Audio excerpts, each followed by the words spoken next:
Today's guest on the Winning Teams podcast is Malorie Nicole, who hails from Charlotte in North Carolina. Now, Malorie is a really, really interesting lady. She's a coach, she's a mindset expert, and she's a subconscious programmer. And she really, really does give us some great, great ideas and tips. This is aimed at CEOs, people who lead teams, senior executives, and people in leadership roles. And what it's all about is about your mindset, and it's about your subconscious beliefs. And what you will learn during this podcast from Malorie is, how you can free your mind, which in turn will free your energy, and how you can do that for yourself and how you can do that for your team, and that will really embolden your team to perform at the highest level. So you will understand now how to break down the barriers, how to minimize stress, and the negative aspects of stress in your life. So really, really well worth listening to. If you want to get more content, then please go to my site, johnmurphyinternational.com.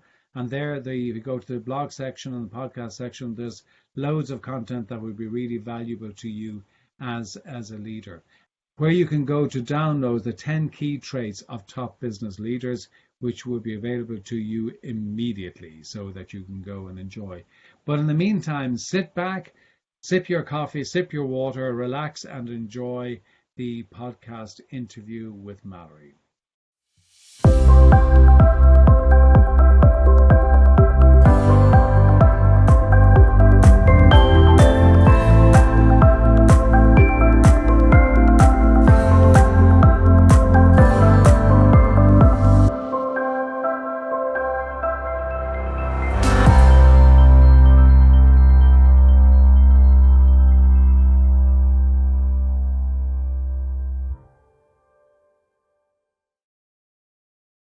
Nicole, thank you so much for kind of coming along and being with us today on the Winning Teams podcast. You're really very welcome.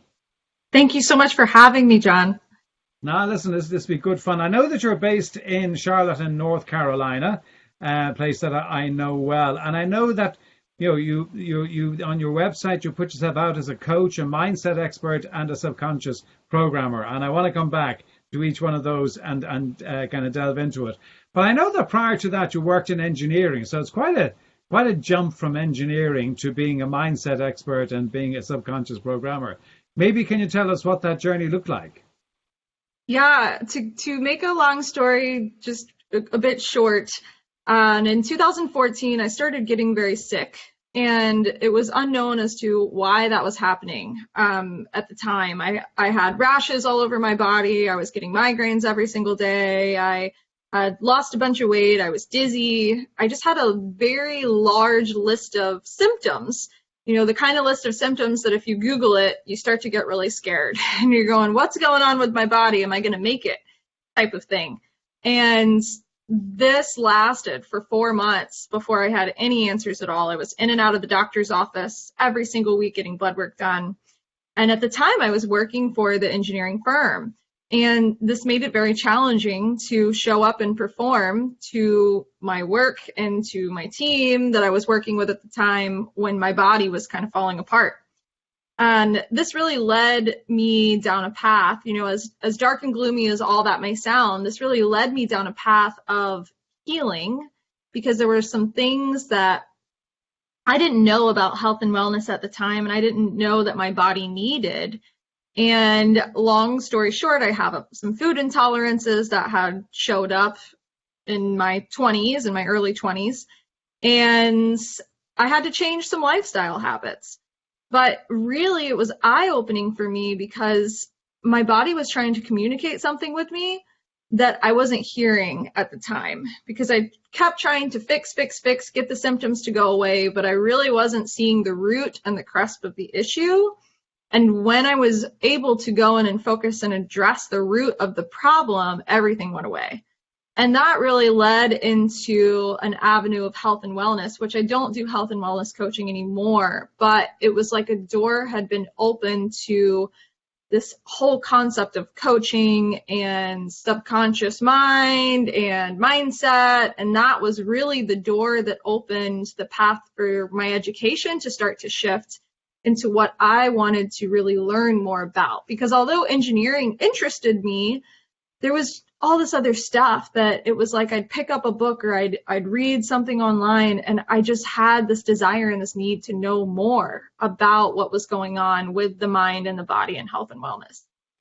So did you discover as part of that that the illnesses you have, and I'm not looking to delve into the specific illnesses, but the illnesses were coming from a mindset and a subconscious? Was that, and they were manifesting themselves in that way, or was it more than that? Some of it was, yeah. Some of it was. Some of it was food. Some of it was lifestyle. But there was a lot of healing that I also experienced on my own and my own path and journey of just some traumas that I had experienced that my body was kind of holding on to. And it was a very short-lived business, the health and wellness business, because this is actually what created an interest in me to start a health and wellness coaching business. And it was within a matter of months, John, that people started asking me for help in the mindset territory. And that wasn't what I had planned. You know, if you looked at what I had on paper and what I wanted to do, that was not part of the plan. But it was left and right, people booking calls with me and asking me for help and scheduling calls on my calendar with the mindset components. And sometimes you just have to go, okay, well, they're asking for this, so I guess I'm gonna give this a shot. And that led into more of wanting to understand the mind and wanting to understand how our mind and how our body and how all of these beliefs work. And that's led into leadership and CEO executive coaching and all kinds of things. So yeah, it really did start with my own personal growth journey that led into other things. It was not a planned, none of this was planned. Yeah, isn't it extraordinary? As far as what I saw. Well, it's amazing. I think, you kind of follow step one by one, and then you kind of suddenly find yourself someplace. And very often just doing that. And I think you also were listening to yourself, listening to what was happening to your body and to in your world. And that really does help you and give you a great strength of voice to actually share that with your clients and the audience that you're dealing with. I highlighted something in the information that I saw on your site, and you talk about helping people restructure the entire way their brain process information and how they behave, resulting in better outcomes in their life, which is, yes. I just found it really interesting. How do you restructure the entire way their brain processes information? How do you go about doing that? Yeah, it's so fascinating how the brain works, and I'm sure you know this in a lot of the work that you do with your clients and in the leadership training that you're doing. Most of our decisions are based on our subconscious mind. So when we really look at why our behavior exists, why our habits exist, how and why we react the way that we do to certain things, we can find patterns in the way that we show up to the world and the actions that we take. And all of these patterns are not random. They're not just you are who you are because that's it. These things came from something, and they came from your subconscious mind. They came from the way that you programmed your thoughts, which led to the behaviors and how you show up every single day. And your subconscious mind is basically a filing cabinet of all of your beliefs and how you see the world and how you see yourself and how you see other people. And that lens is very custom to you. The way that you see the world is very different than the way that I see the world. Even though there might be overlap, our lenses are incredibly custom because of this subconscious programming. And studies show us that about 95 to 97% of what we do every single day connects back to this subconscious mind. So it's oftentimes things we're not even aware of, which is why the word blinders means so much to me. I have blinders in my life, just like anybody else does. And because so much of our decisions and thoughts and micro decisions, because really when we look at what we're doing every day, it's a whole lot of micro decisions that we're making that lead to outcomes. It's all backed by what's on our mind and what's in this programming. And we don't often look at what is actually in that programming. We spend a lot of time future pacing and looking at how we're going to do things different instead of looking at the root and the crust of all of well, why does it exist the way that it does in the first place? And why do I make the decisions the way I do day in and day out? That's really the stuff that I help people with, is understanding kind of maybe the stuff that they don't even realize is affecting the way that they're showing up in their performance and how they're leading their teams and running their business right now in the present day. So how do you go about getting somebody to, because I mean, you're really looking at, I mean, it's a bad way of describing it, but you're really looking at getting people to kind of rewire themselves in some way. But how do you go about getting people to make that shift? Because if I see the world in a certain way, then I see the world in a certain way. And I can't, it's very difficult for me to unknow what I know.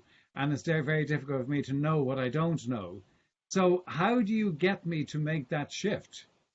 Yes, that's a great question.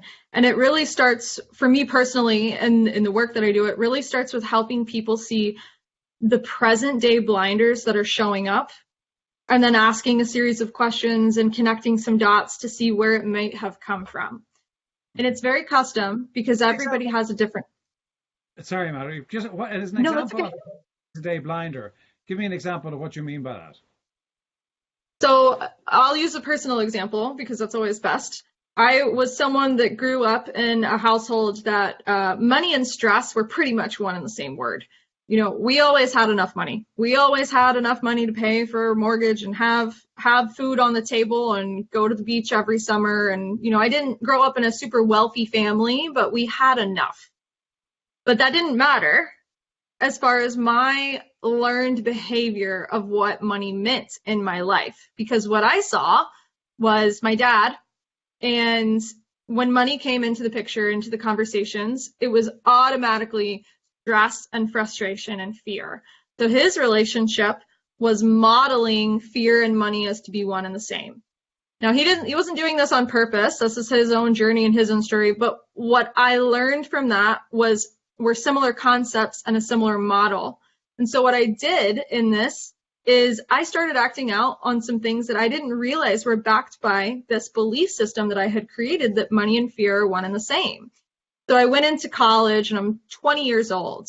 And a 20-year-old doesn't need to be working as much as I was working. I was picking up every shift left and right that I could. At my job at the time, I was working at a restaurant waiting tables. When you live in the United States, that's a very profitable thing to do. It's really easy to go make a couple $100s a night working at a restaurant.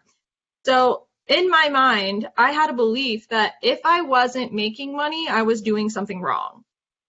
So I was taking classes, but my mind wasn't really on the classes at the time. It was on, oh, I need to be doing something. I need to be generating income. I need to insert here, whatever that thing is about money. Now, I was 20 years old and I didn't know what I know now, and there's still plenty to learn. But at the time, I had no idea that this could be shifted, and that this action that I was taking was actually coming from a belief system that I had about fear based on money. I didn't need it, John. That's the thing. Like, I had $5,000-$6,000 in my bank. I didn't have a mortgage. I had rent that was like $300 a month. I didn't need any of this stuff. And it's not bad to make money. That's not the point here.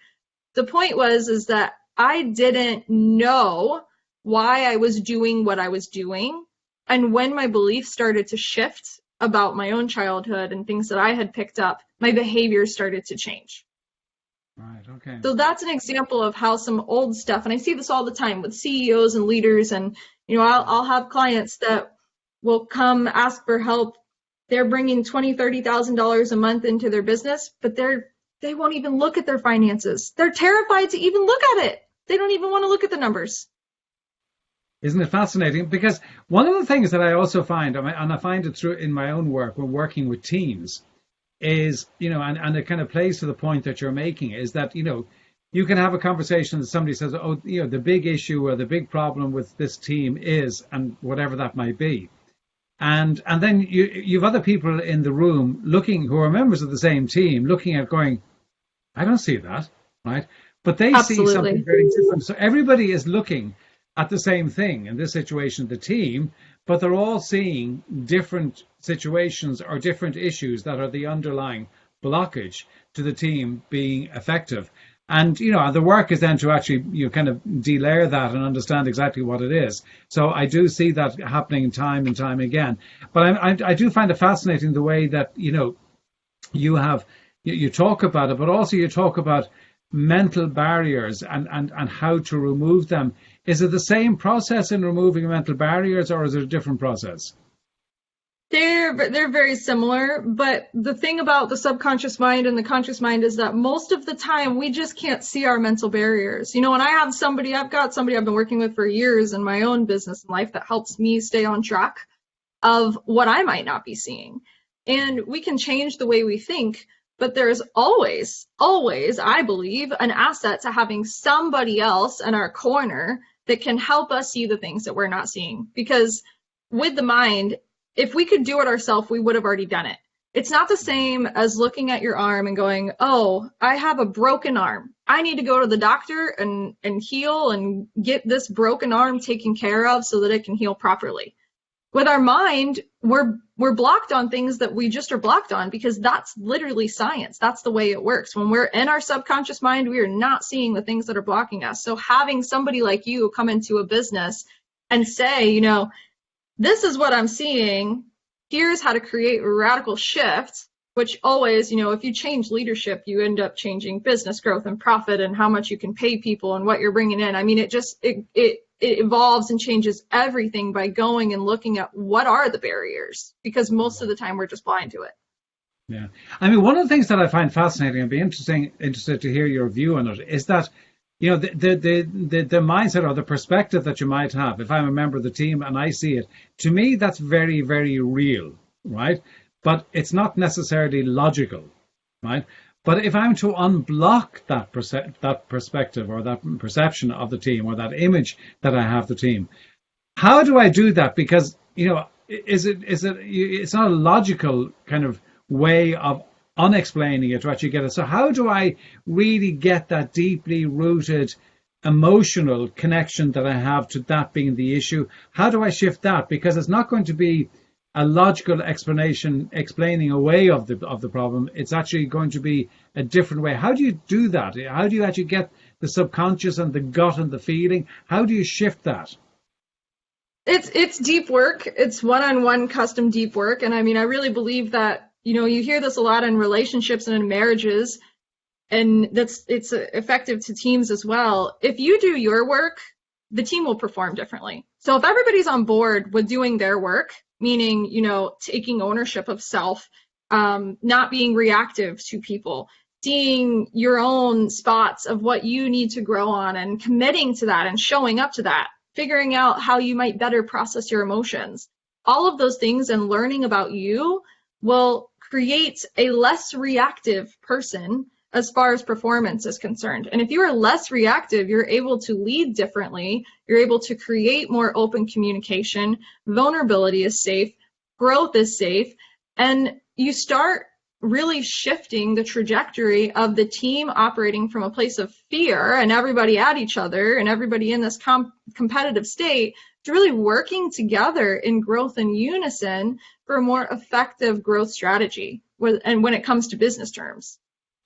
And to actually make that shift, I mean, what are the tools that you use? I mean, what are the things that because they say you're not going to say, okay, you've got to think differently, because I mean, it's not going to happen. What are the tools that you actually advise and recommend to people in order for them to make the shift initially, but also then to maintain and sustain it? So it's not exactly a tool. It's more of a process. It's more of a process. And what I do with people is I always take people through a process to start. It's a 3-month process to really go through and understand all of these things about themselves and all of the ways that they're thinking and why they're thinking what they are, because this stuff can shift really quick. I don't believe in the concept, you hear this all the time, oh, people can't change, they are the way they are, or you're going to be that way forever. That's just blatantly not true. And when we look at science, it shows us that over and over and over again, that people are resilient and we change really, really quickly when we allow it. And in order to go through this, yes, there definitely are tools and practices that can enhance your performance and enhance the way you show up to your business or to your corporate job or wherever you are. But really going through and working with somebody, and I'm not saying that I'm that person for everyone, because I'm certainly not. This planet is full of people that do this kind of work. Really going and saying, I'm ready to do my work. I'm ready to learn more about myself so that I can show up differently and understand where some of these things come from, is pivotal to how you show up to your business. Because what we don't see, I work with a lot of people that have been through lots of trauma and lots of crazy stories and things in their life. But then I also work with people that didn't go through a lot of trauma, that don't have crazy parents and backgrounds and history, and that stuff was not part of their timeline. But they still created beliefs about themselves that they are not even realize they're projecting in their business and in their life now. And this kind of stuff comes from, you see often, quite often, a deep-rooted relationship between pain and reaching goals. And the amount of people that are reaching their goals backed by guilt and self-sacrifice, by unworthiness, is mind-blowing. But it doesn't have to be that way. That is not the only way that we have to achieve things, or that we get to, rather, achieve things in our life. It doesn't have to be rooted by waking up every day and feeling bad about ourselves until we accomplish said thing, until we set out, getting the picture and bringing it to life and taking the action to make that happen. That does not have to be rooted by fear and guilt of self. There is another way to show up to this stuff more effectively. And until we look at those learned patterns and what your subconscious mind is actually doing, and unravel those stories for you and help you unravel those blocks so that you can create new ones, you'll keep doing the same thing over and over and over again. And that's not your fault. This isn't pointing fingers. It's just because your brain only knows what it knows. Mm-hmm. I think also, what you're saying, that reminds me of something that I took me a long time to learn, I'd have to say, but it was a great relief to me when I did learn it, was that, always this kind of belief, well, I will be happy when, I will be happy when I achieve that goal. I will be happy when I have the house on the hill and all that sort of stuff. And one of the things that I've learned, and it's actually been something that I really do work with my clients, is that you've also, you've got to enjoy the journey. If you're not enjoying the journey, then it's telling you something about the goal. Absolutely. And I think you've really got to be clear about that the process to get there has got to be exciting, and you've got to enjoy it. It's not a penance to actually, to in fact do that. I want to just kind of touch back on what you're saying about, working with teams and beliefs, because, some people say, oh, well, in a team, if you set your vision and you set your strategy and you set your goals and you dole out the objectives and everybody has their list of to-dos and everybody goes off and does them, and you come back and, hey, presto, you got success. But, as we know, it's never just like that, because so much is about how you work together. It's about how you see each other. It's about how you perceive each other, how you perceive yourself in the role of the role that you play in the team. The work that you've done has been around, working with subconscious beliefs. Mm-hmm. Have you seen, the impact that has had on the teams that you work with, where you really focus in on that, where it really does bring to life the vision, the mission, the values and the goals? Yeah, that's a great question. And I think that leadership starts with self. So if you work on your own emotional intelligence, you're going to create a different way to have relationships with people on your team. And that's going to open up space for safety. And when you open up space for safety, and that might sound a little like, what do you mean by safety? When you are an open leader, you automatically instill trust in your team. And when you instill trust in your team, that gives them permission, whether you realize you're doing it or not, with their brain, it gives them permission to show up as their whole self and operate in the best way they have the capability to at the time, which always grows, because our capabilities of operation and of performance grow as we grow. But by you leading, it creates a different structure and platform of communication for those that you are helping lead. So dictatorship, a lot of teams, and I'm sure you see this, John, a lot of teams are kind of run by this dictatorship thought process of to-do lists and telling people what to do and that being enough.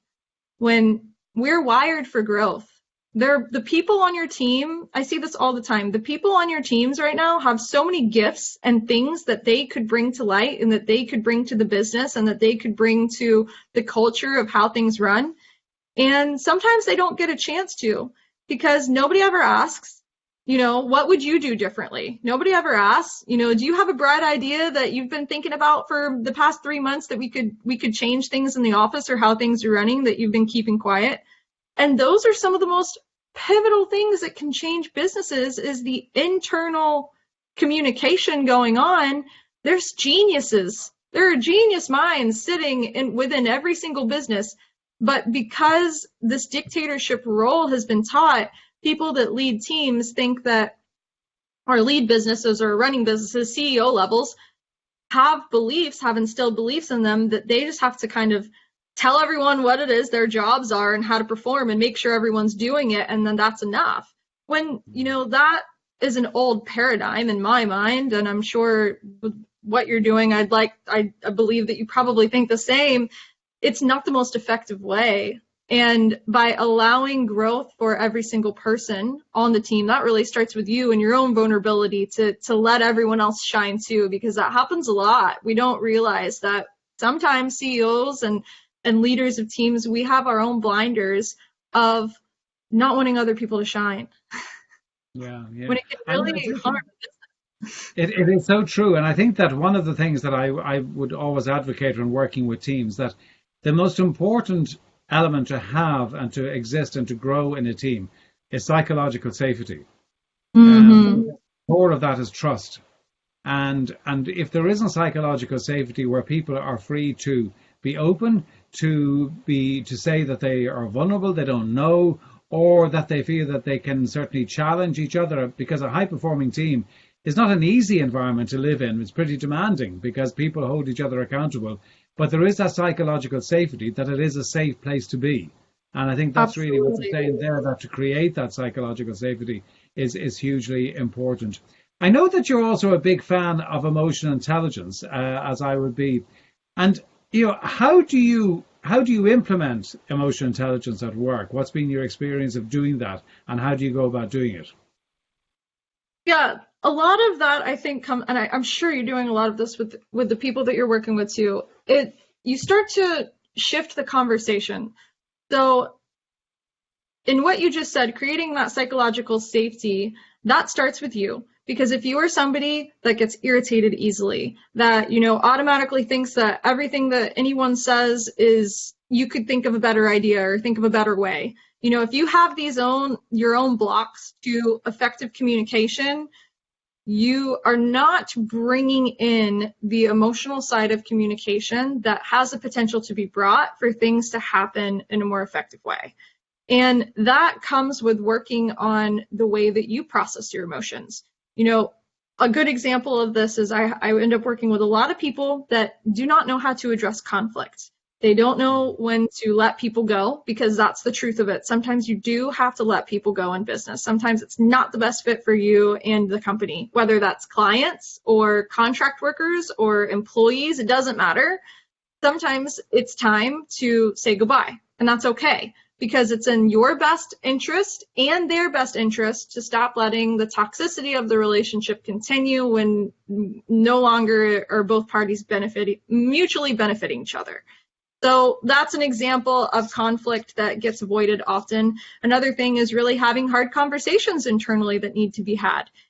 Saying, I screwed up. Can we look at this? Or telling somebody, hey, I think there might be a better way, and how to address that. If we have fear around conflict and we don't know how to process our own emotions, we will avoid it like the plague when it comes to the people that we're working with. And we'll create a bubble for ourselves and live in a box and just kind of think, oh, I hope it works out. You hear that all the time. Well, I haven't talked to them about it yet because I'm just hoping that it'll change and it'll resolve itself. Well, the likelihood of that happening in any case are very slim. They're very slim. But your ability to show up in leadership and address the hard things that need to be addressed makes it not so hard, because you're opening up safety for these conversations with other people. And learning how to approach these things from self, and learning, maybe understanding deeper into why. Why are you in a pattern of behavior that you tend to avoid conflict and tend to avoid these things? Because most of the time it comes down to emotion. You are not actually avoiding the conversation. You are avoiding the emotion that's connected to the conversation. And emotions are very short-lived. If we just address it and have the conversation, that emotion of fear has about a 90-second lifespan. So basically what we're doing when we're avoiding conflict is we're really avoiding 90 seconds of fear. But when we allow ourselves to have the conversation, the emotion shows up, it comes, we work through it really quickly, and then it goes on, and we've done the thing that's more effective for us, ourselves, the other person that's involved, and the team as a whole. It's interesting because one of the things, and I've talked about it quite a number of times in recent times, and it's kind of playing back to what you're saying, is that this avoidance of conflict and the avoidance of a hard conversation, or perhaps even letting somebody go. And one of the things that I believe passionately in is that there can be a very high cost of tolerance. Now, I'm not advocating intolerance, but the things that we tolerate because we tolerate it because we don't want to have the hard conversation. But by doing that, we're actually really damaging our own brand as a leader. Because in organizations, if I tolerate underperformance over here, then why am I talking about that high performance is required? And it's one of the values that I espouse. So, and there's this conflict. Well, so now I'm saying I'm saying one thing, but I'm doing something completely different. And I think that, when we look at what we tolerate, we've got to be very conscious about the things that we tolerate, because what is the message that we're giving? And there are some things that we shouldn't tolerate. But I think it does go back to being, as you say, to know yourself, which is part of the emotional intelligence, which is a huge part of kind of a leadership and managing and leading people and leading yourself. Indeed, you talk about how to shift the stress epidemic, and stress is always kind of given a kind of a bad rap, and of course the truth is that there's an element of stress is actually quite healthy. But if if it tips over, then it does become damaging. How do you suggest that we all manage that negative stress that can enter our lives? Yeah, I think that it starts with really looking at what are the stressors and understanding why they show up. Because oftentimes, I see this often, John, there are businesses that I work with, and the CEOs or leaders of the teams they'll come and they'll say, these are the top 3 things stressing me out. And my question then becomes to them, why are you still doing these 3 things if these are the 3 things that are stressing you out as much as they are? Where along the line has there been a lack of permission to say, oh, I need to get someone else to be in charge of this part of the business, or oh, I need to outsource this piece, or oh, I need to, give this to somebody else on the team. A lot of times we don't give ourselves permission to really create structures in our schedule and energy enhancing things that we actually enjoy doing. And when we look at what is your day-to-day, what's on your to-do list, what's your role in the company, there are a lot of energy depleters, I call them, things that so many people are stuck in because they just haven't even given themselves permission to look at what is it that you want to do? What are your unique gifts? What is the thing that you bring to the team or the culture that you're great at? And this doesn't mean that you can get away with just not doing the hard work. That's not at all what I'm suggesting, because business requires a lot of hard work. It does. But there can be a more effective way to running these things. And a lot of the stress just comes from not allowing ourselves to be honest about what our needs are and what's really great for ourselves. And this all goes, I keep saying it goes back to self, but I truly believe that we're not selfish enough. The word selfish has a bad rep because we're just told that, we can't do that. We can't look at that. We're bad people if we do. But by filling your cup, you fill everyone else's cup. And if your cup is empty, you can expect that your clients, the people that pay you money for your services in your business, they're not going to get the best of you. If you don't give the best of you, nobody else is either. So looking at your stressors and understanding where it comes from and really saying, what are the energy enhancers? What are the energy depleters? Am I taking care of myself? Sometimes stress is connected to just a lack of sleep. Sometimes stress is connected to a big bag of beliefs that someone hasn't addressed, that they're carrying around with them, and they're walking around the world with a victim mindset that they're not seeing, and everyone's out to get them.